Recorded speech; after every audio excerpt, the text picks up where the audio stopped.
Hi friends, Savitri व्रत आपण मानक अनेक अनेक शुभेच्छा और शुभकामना।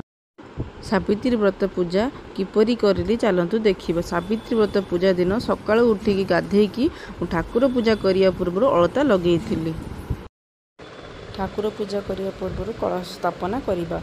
कलश रे कारण कलश है गणेश बास करथन, से आम गणेश विघ्न विनाश को प्रथम पूजा करिबा। से मु कलश रे गुआ अरुआ चाउल दुब बरकोड़ीपत्र आंब डाल नड़िया वस्त्र पैता सब देकी तुम कलश को बसई सारापर दीप प्रज्वलन करी।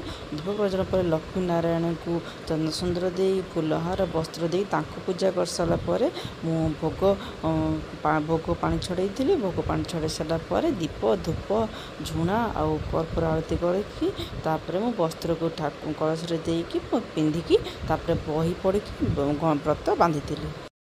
घर पूजा सारी मंदिर को जाइए जमदेवता गछ को पूजा करके आसिले, जोटा स्वामीर दीर्घायु कामना करने गछ को पूजा करा जाए।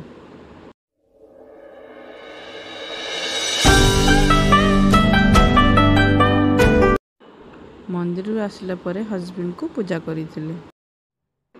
सावित्री व्रत हस्बैंड मो पे पेंडेंट आनथिले, सेटा मते पिंधि देउथिले।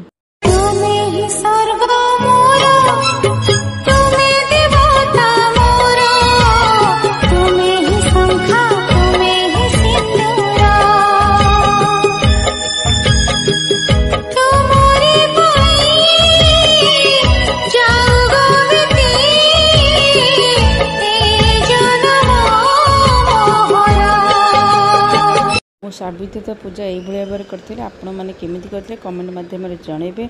यदि आपण मानक मो चैनल भल लगे तो मो चैनल को लाइक शेयर एंड सब्सक्राइब जमार भूलिए। रोची जय जगन्नाथ।